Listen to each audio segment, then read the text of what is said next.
Siapa yang udah familiar dengan managerial accounting? Kalau belum, berarti topik kali ini cocok nih buat kamu. Karena kita akan bahas tentang managerial accounting, satu cabang dari akuntansi yang mengumpulkan, kemudian menganalisis, dan juga menginterpretasi data untuk membantu pengambilan keputusan satu perusahaan. Hai, nama aku Ruseli Hartawan, salah satu mahasiswa BINUS Online Learning. Kegiatan aku sekarang ini sebagai atlet bulu tangkis. Aku memulai karir bulu tangkis aku sejak umur 5 tahun. Awalnya aku diajak papa untuk bermain di RT/RW dan dimasukin ke klub hingga sekarang. Bulu tangkis telah membawaku ke berbagai kesempatan dan mempertemukanku dengan banyak orang. Aku bergabung di BINUS Online Learning ini di jurusan Bisnis Manajemen. Di tengah kesibukan aku sebagai seorang atlet, aku berkeinginan untuk berkuliah. Mendapatkan pendidikan formal adalah salah satu rencana aku untuk membantu bisnis keluarga. Pada saat itu, aku diperkenalkan temanku ke BINUS Online Learning. Katanya aku dapat berkuliah tanpa mengganggu jam latihan aku. Dan benar saja, berkuliah di BINUS Online Learning sangat membantu orang-orang seperti aku. Awalnya memang membutuhkan adaptasi, tetapi secara berjalannya waktu, aku mulai menikmati proses belajarnya. Sekarang, waktu luangku bisa kugunakan untuk mengembangkan diri. Walaupun online, tapi aku merasakan prosesnya begitu efektif. Mulai dari tugas, presentasi, dan FGD tetap rutin aku lakukan. Ditambah video penjelasan materi yang dapat aku akses berulang-ulang agar aku lebih mengerti. Hal lainnya yang menarik dari BINUS Online Learning ini, karena bersifat online, aku jadi mempunyai teman dari berbagai macam latar belakang yang beragam. Itu jadi nilai tambah buat aku. Aku sendiri yakin semakin banyak wawasan yang aku punya, semakin banyak manfaat yang bisa aku beri. Bukan hanya untuk diri sendiri, namun juga untuk lingkungan sekitar. Maka dari itu, aku mengajak teman-teman sekalian di luar sana untuk bergabung di BINUS Online Learning, khususnya untuk teman-teman yang punya kesibukan seperti saya. Saya yakin masih banyak teman-teman yang bingung untuk memilih tempat berkuliah. BINUS Online Learning benar-benar dirancang sedemikian rupa, agar tetap menjanjikan pendidikan berkualitas meskipun dengan pengajaran online. Sebagai top perguruan tinggi Indonesia berkelas dunia, BINUS Online Learning pasti memberikan yang terbaik untuk para peserta didiknya dengan berbagai program-programnya. Kini saatnya kalian untuk bergabung. Rasakan pengalaman kuliah fleksibel dan bersiap untuk menjadi lulusan berkualitas.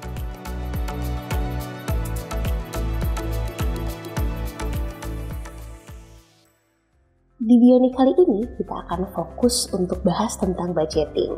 Mulai dari apa itu budgeting, kemudian top down dan juga bottom up budgeting. Jadi buat yang penasaran dengan materi budgeting, langsung kita tonton yuk di video yang satu ini.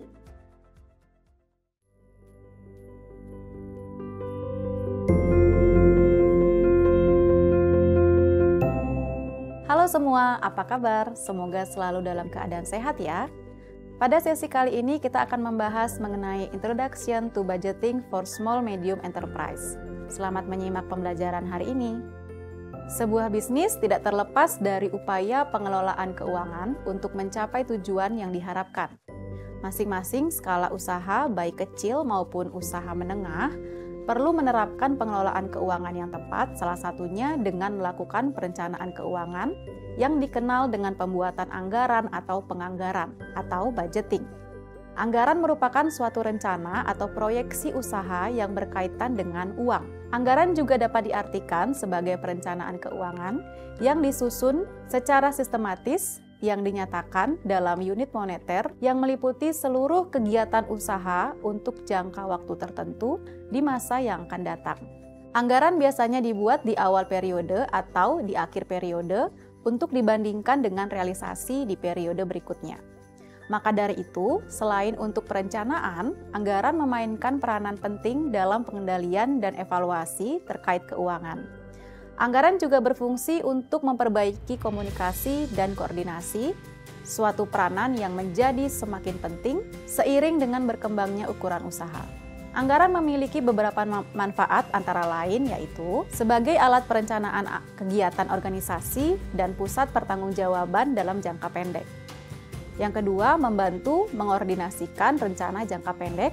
Yang ketiga, sebagai alat komunikasi rencana kepada berbagai manajer pusat pertanggungjawaban.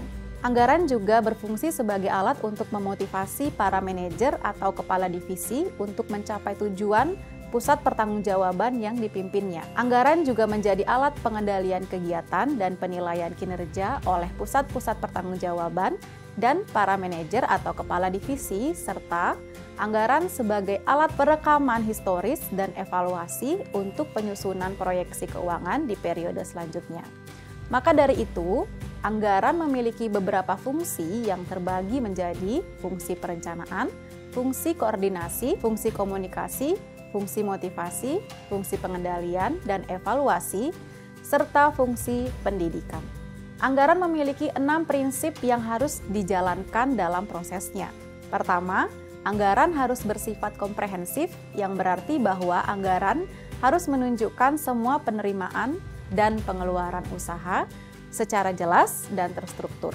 Berikutnya, anggaran harus bersifat non-discretionary appropriation, yang berarti bahwa jumlah anggaran yang disetujui harus dimanfaatkan secara ekonomis, efisien, dan efektif.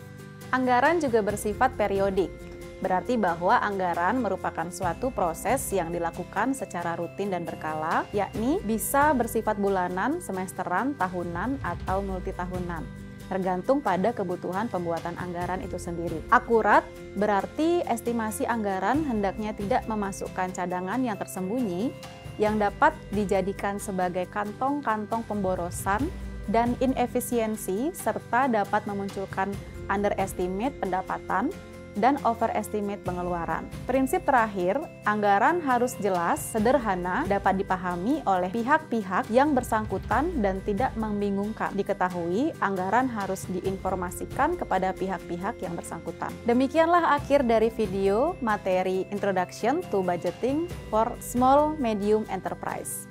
Ada modul yang bisa rekan-rekan pelajari lebih lanjut yang berisi soal dan pembahasannya. Terima kasih dan sampai jumpa di sesi berikutnya.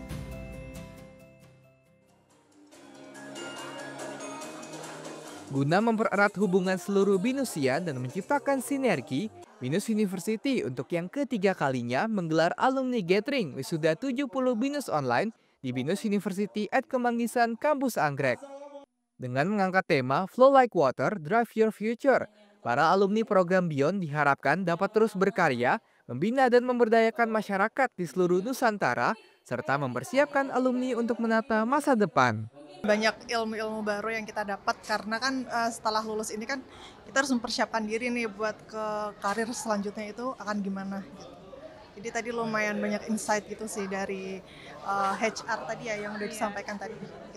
Sama seru banget sih bisa ketemu teman-teman, kan selama ini kita kuliahnya secara online ya, terus jadi ngelihat secara langsung teman, dosen, dan itu berkesan banget sih.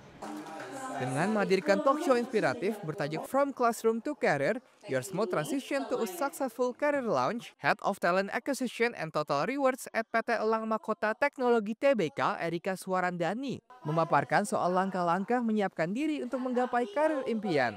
Mulai dari pembuatan CV yang baik dan benar, mengenali skill dan kesukaan, hingga trik mendapatkan dream job. Jadi jangan lupa tips-tips yang saya mau bagi ini. Pertama, udah harus tahu dream jobnya apa, supaya kalau apply nggak bingung. Kedua, apply-lah sebanyak-banyaknya, sambil teman-teman terus meningkatkan skill sampai nantinya ada dapat undangan interview. Nah, di undangan interview juga harus persiapan, lakukan persiapan sebaik-baiknya, dan ketika interview, do your best, ketika tes, do your best, dan pasti Tuhan akan buka jalan dan akan dapat karir yang sesuai dengan yang diharapkan.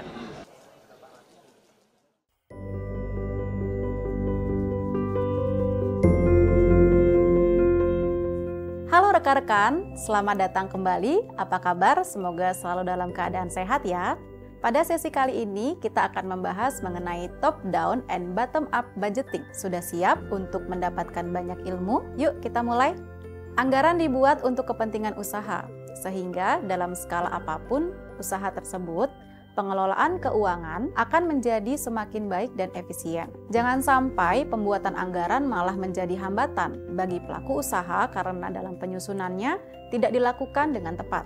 Pembuatan anggaran harus memberikan benefit yang lebih tinggi dibanding biaya yang dikeluarkan, sesuai cost-benefit analysis pada teori akuntansi tentunya. Maka metode penyusunan yang tepat diharapkan dapat memberikan keuntungan atau benefit yang lebih besar dibanding dengan biaya atau cost-nya yang dikeluarkan untuk menyusun suatu anggaran. Proses penyusunan anggaran dibedakan menjadi dua jenis metode. Bisa dilakukan dari atas ke bawah atau top-down budgeting, atau dari bawah ke atas atau bottom-up budgeting. Dengan penyusunan anggaran dari atas ke bawah, anggaran ditetapkan langsung dari manajemen senior atau top level manajemen yang akan diberlakukan pada masing-masing manajemen lini atau unit atau divisinya. Sedangkan pada penyusunan anggaran dari bawah ke atas, karyawan di tingkat yang lebih rendah berpartisipasi dalam menentukan besarnya anggaran. Berkebalikan dengan top-down budgeting, penyusunan anggaran dari bawah ke atas dilakukan oleh masing-masing manajemen lini atau unit atau divisi berdasarkan data periode lampau dan atau didasarkan pada pengalaman dan realitas yang ada di lapangan. Pendekatan dari atas ke bawah atau top down biasanya jarang digunakan karena dianggap kurang memotivasi karyawan. Pendekatan tersebut mengarah kepada kurangnya komitmen dari sisi pembuat anggaran dan hal ini membahayakan keberhasilan rencana keuangan yang dibuat. Di sisi lain, penyusunan anggaran dari bawah ke atas atau bottom up kemungkinan besar akan menciptakan komitmen untuk mencapai tujuan anggaran.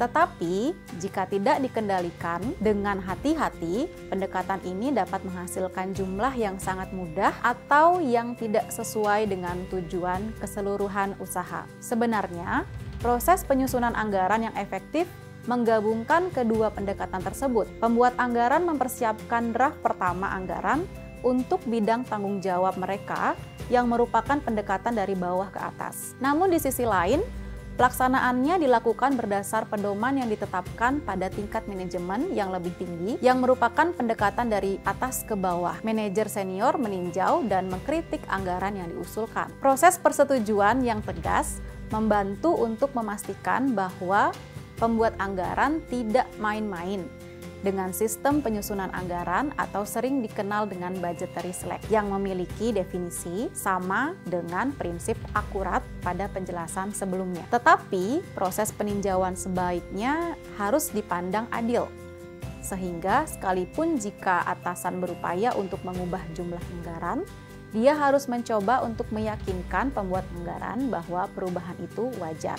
Pendekatan top-down dan bottom-up memiliki kelebihan dan kelemahannya masing-masing yang saling melengkapi. Dalam arti bahwa kelemahan pada pendekatan top-down bisa menjadi merupakan kelebihan pada pendekatan bottom-up. Top-down budgeting memiliki kelebihan yaitu penyusunan anggaran dan pengambilan keputusan lebih cepat dan ringkas karena langsung dibuat oleh manajemen atas tanpa perlu menunggu banyak pihak untuk menyelesaikan masing-masing bagian anggarannya. Batas minimal dan maksimal anggaran jelas dan tidak dapat dicurangi untuk kepentingan kelompok atau individu dan mengurangi potensi perselisihan yang dapat terjadi antara lini atau unit atau divisi dalam memperoleh penilaian kinerja yang baik. Adapun kelemahan dari pendekatan top-down yaitu penyusun anggaran pusat mungkin tidak memiliki semua pengetahuan yang diperlukan untuk menyiapkan anggaran di setiap segmen organisasi. Manajer di tingkat operasi lebih mengetahui dan terbiasa dengan operasi tiap segmen. Manajer tidak akan mendukung atau berkomitmen pada anggaran yang tidak mereka persiapkan yang akan menyebabkan masalah motivasi. Selain itu, pendekatan top-down menahan kreativitas karyawan. Anggaran membutuhkan masukan dari manajer yang terpengaruh, tetapi manajemen puncak mengetahui gambaran keseluruhan. Demikianlah akhir dari video materi top-down and bottom-up budgeting. Terdapat lecturer's note yang telah saya persiapkan agar rekan-rekan dapat mempelajari lebih lanjut. Terima kasih dan sampai jumpa pada sesi berikutnya. Itu dia tadi materi tentang bottom up dan juga top down budgeting. Semoga bermanfaat dan semoga mungkin bisa diterapkan ya untuk pengambilan keputusan-keputusan di perusahaan tempat kamu bekerja atau dimanapun kamu berada. Oke Binusian, segitu dulu tentang managerial accounting hari ini. Semoga kamu makin tercerahkan ya tentang budgeting, top down dan juga bottom up. Kalau gitu Diandra pamit, sampai jumpa di video next selanjutnya.